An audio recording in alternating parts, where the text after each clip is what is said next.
ठीक है, आज हम देखेंगे यूज़र डिफाइन या लाइब्रेरी इन कोऑर्डिनेटर। ठीक है, लाइब्रेरी कंसेप्ट क्या होता है, लाइब्रेरी कैसे अपन इम्प्लीमेंट करते हैं, that thing we are discussing. ठीक है, मैं आपको बताना चाहता हूँ कोऑर्डिनेटर में प्री डिफाइन फंक्शनैलिटी को इम्प्लीमेंट करने के लिए दो चीज़ें होती है। First one is the helper and second one is the library. ठीक है, जैसे आपने कुकी यूज़ किया, कुकी क्या है, एक हेल्पर है, सेशन एक लाइब्रेरी है, फॉर्म अंडरस्कोर वैलिडेशन एक लाइब्रेरी है। ठीक है, तो लाइब्रेरी का मतलब ये होता है कि यदि आप कोई एप्लीकेशन बना रहे हो, कोई भी प्रोग्राम का कोड यदि आपको एक से ज़्यादा कंट्रोलर में यूज़ करना है, फॉर एग्जांपल एक प्रोग्राम का कोड है, उस कोड को आपको A controller, B controller, C controller, X Y Z controller में यूज़ करना है, तो उसको आपको हर कंट्रोलर में नहीं लिखना है। उसके लिए आप क्या बना सकते हो, लाइब्रेरी बना सकते हो। उसके लिए आप क्या बना सकते हो, हेल्पर बना सकते हो। ठीक है, लाइब्रेरी जो होती है वो ऑब्जेक्ट ओरिएंटेड पैटर्न में लिखी जाती है, और जो हेल्पर्स होता है वो प्रोसीजरल ओरिएंटेड पैटर्न में लिखी जाती है। प्रोसीजरल मतलब फंक्शन के थ्रू, और लाइब्रेरी मतलब क्लास के थ्रू। उप्स पैटर्न मतलब क्लास के थ्रू। ठीक है, तो लाइब्रेरी आप लिख सकते हो, it is used to contain common functionality of application. It is used to contain common functionality of application in CI. Library always will be declared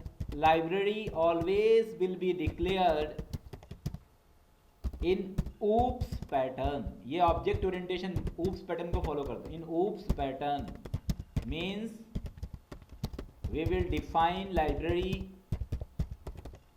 using class and method. हम लाइब्रेरी को class और methods के through define करते हैं। Okay, CI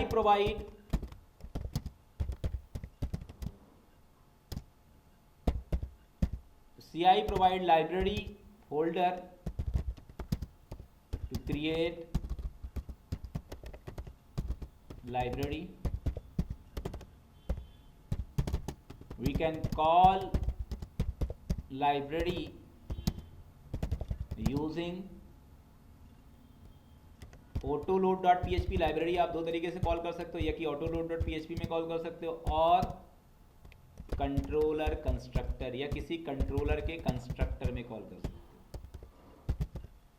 ठीक है,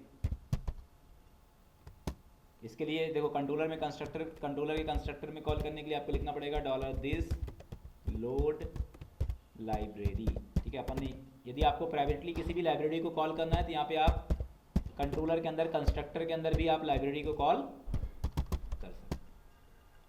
correct. तो मैंने पहले लेक्चर में इसके पहले जो लेक्चर है कोऑर्डिनेटर का, उसमें मैंने आपको हेल्पर बताया हुआ है, वैसे ही उसी टाइप का एक कंसेप्ट लाइब्रेरी भी है। बस हेल्पर थोड़ा सा अनसिक्योर वे में प्रोग्रामिंग करता है, लाइब्रेरी थोड़ी ज़्यादा सिक्योरिटी प्रोवाइड करता है, क्योंकि ये ऊप्स पैटर्न को फॉलो करता है।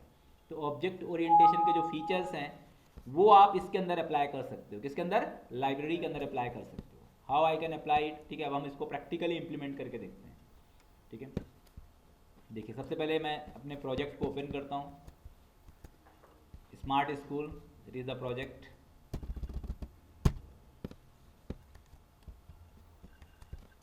select folder, I open this project, expand it. Now we go on application के अंदर मैं जाऊंगा, यहाँ पर आपको config मिलेगा। ठीक है, एप्लीकेशन के अंदर यहाँ पे मैं गया, एप्लीकेशन के अंदर आपको लाइब्रेरीज मिलेगा। क्या मिलेगा, लाइब्रेरीज। यहाँ पर आपको एक लाइब्रेरी बनानी है, मतलब एक क्लास बनानी है। मैंने क्लास का नाम दे दिया SI। ठीक है, नॉर्मल मैंने SI.php दे दिया। सिंपल एक प्रोग्राम मैंने सिंपल इंटरेस्ट कैलकुलेशन का बना दिया। ठीक है, मैंने यहाँ पे दे दिया क्लास SI। ठीक है, यहाँ पे एक मेथड बना दिया फंक्शन कैलकुलेट SI। इसमें दे दिया $P, $R, $T।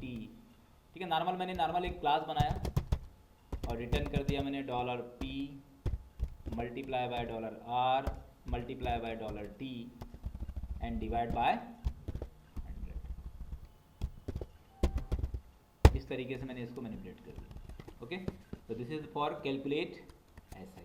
ओके, अब मैं आपको बताना चाह रहा हूँ कब मुझे इसको कॉल करना है, इसको मुझे एग्जीक्यूट करना है। Suppose that I want to call this, तो सिंपल मुझे इसको कॉल करने के लिए मैं कहाँ पे जाऊँगा, कंट्रोलर्स में जाऊँगा। एक नया कंट्रोलर, ये जो भी एग्जिस्टिंग कंट्रोलर है, किसी भी कंट्रोलर्स के अंदर आप इसको कॉल कर सकते हो। ठीक है, मैं एक नया कंट्रोलर ही बना लेता हूँ।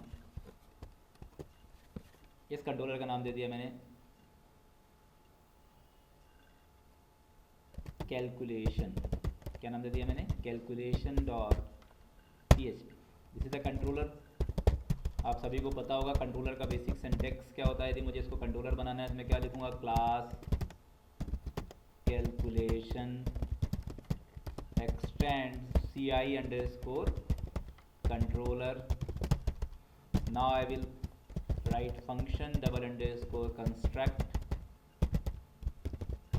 After that parent double underscore construct. Constructor क्यों बना रहा हूँ, क्योंकि मैं आपको लोकल बता रहा हूँ कि लोकल भी हम लाइब्रेरी को कॉल कर सकते हैं। ठीक है, यहाँ पर एक फंक्शन बना दिया मैंने, फंक्शन इंडेक्स। आपको पता है इंडेक्स एक ऑटोमेटिक कॉलिंग फंक्शन होता है, ऑटोमेटिकली कॉल होता है। अब मैंने यहाँ पर जो भी लाइब्रेरी बनाई है उस लाइब्रेरी को मैं क्या कर रहा हूँ, यहाँ पे लोड कर रहा हूँ। क्या नाम है लाइब्रेरी का मेरे, the name of library is SI। तो मैंने यहाँ पे सिंपल दे दिया SI।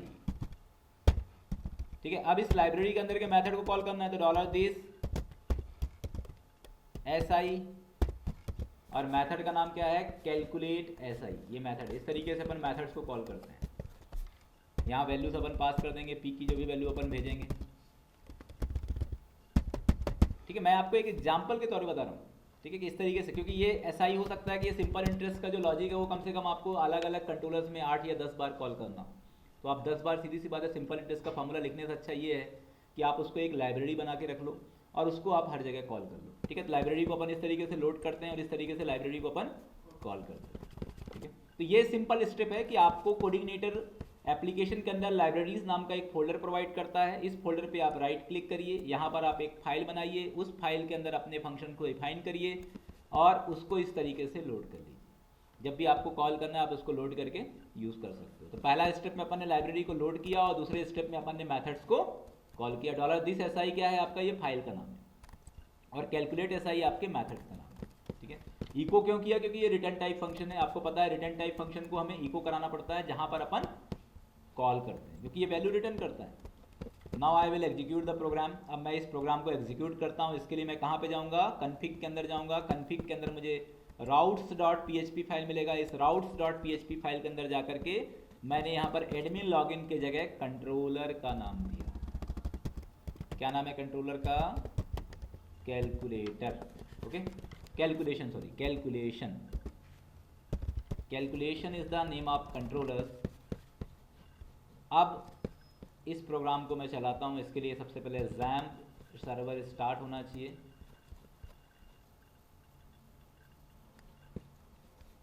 ठीक है, XAMPP server has started.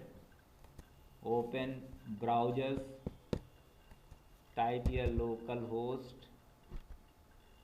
What I have type here, local host. After that I have type here smart school and load this file. Here some errors, calculation.php में आपका कोई ब्रैकेट्स की एक minor problem है, line number 14। ठीक है,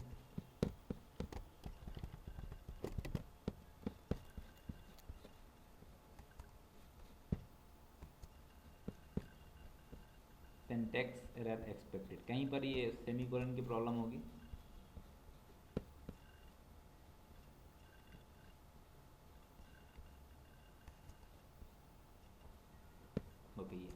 this is the extra comma separator. Comma separator यहाँ पे मैनेज्ड है। calculation.php line number 14। नाउ इसके पहले हमने यहाँ पर SI, देखो लाइब्रेरी के अंदर एक सबसे इम्पॉर्टेंट थिंग्स ये होता है कि हमने इसको SI.php से सेव किया है।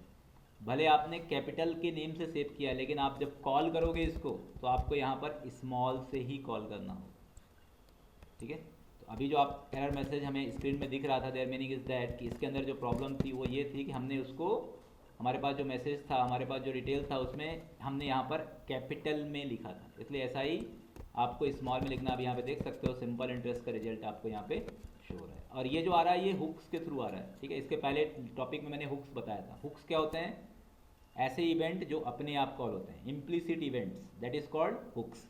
ये सिस्टम स्टार्ट होने के, एप्लीकेशन स्टार्ट होने के पहले, एप्लीकेशन स्टार्ट होने के बाद, कंट्रोलर स्टार्ट होने के पहले, कंट्रोलर के कंस्ट्रक्टर के पहले, कंट्रोलर के कंस्ट्रक्टर के बाद, इनके लिए अपन क्या यूज़ करते हैं? हुक्स करते हैं। तो ये जो मेथड आपका जो इन्वोक हो रहा है, ये पहले क्या हो रहा है? आपका हुक्स हो रहा है।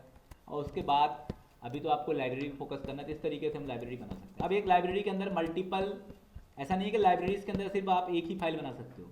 एक लाइब्रेरी के अंदर आप जितने फाइल बनाना चाहो उतने फाइल आप बना सकते हो। मैं यहाँ पर एक नया फाइल और बनाता हूँ, ठीक है। जैसे मुझे और कोई भी डेटाबेस का ऑपरेशन करना है, कुछ भी ऑपरेशंस करना है, वो भी चीज़ें आप लाइब्रेरी के अंदर कर सकते हैं। बस लाइब्रेरी जो होता है वो हरदम क्लास के पैटर्न में होगा। किस पैटर्न में होगा? क्लास के पैटर्न में होगा। जैसे मैंने यहाँ पे area.php के नाम से मैंने एक लाइब्रेरी बना दी, तो यहाँ पे क्लास क्या होगा? आपका एरिया होगा, ठीक है। अब एरिया आपको जैसे अलग अलग एरिया के लिए अलग अलग मैथड्स बना दो। यहाँ पे बना दिया मैंने फंक्शन ट्रायंगल। किसके लिए बना दिया मैंने? फंक्शन ट्रायंगल, ठीक है। ट्रायंगल के लिए बी, और यहाँ पे मैंने क्या पास कर दिया? एच पास कर दिया, और रिटर्न कर दिया मैंने $b multiply by $h divide by 2, ठीक है। ऐसे फंक्शन ट्रायंगल के बाद दूसरा आ जाएगा, मैंने दे दिया रेक्टेंगल। रेक्टेंगल में दे दिया मैंने a, b return a multiply by b। फिर मैंने यहाँ पे एक फंक्शन बना दिया, किस नाम से? सर्कल नाम से बना दिया, ठीक है। यहाँ पे मैंने r मैनेज कर दिया, यहाँ पे रिटर्न कर दिया return 3.14f into $r into $r।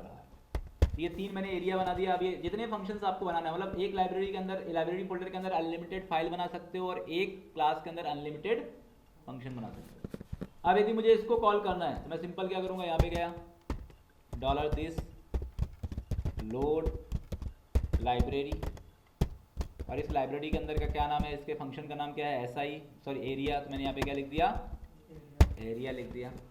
और नाउ आई कैन कॉल। अब मुझे क्या करना है? इसको कॉल करना है $this, यहाँ पे जाएगा एरिया, और कौन सा एरिया मुझे कॉल करना है? Which area I want to call? I will call triangle. किस एरिया को मैंने कॉल किया? ट्रायंगल एरिया को मैंने कॉल किया। यहाँ पे ट्रायंगल मैंने दे दिया 1000 और कॉमा। इस तरीके से क्या हो गया? अपना लाइब्रेरी क्या होगा? इसके अंदर मैनेज हो जाएगा। देखो अब यहाँ पर भी वापस वही से एरिया का जो ए होगा वो क्या होगा? स्मॉल होगा।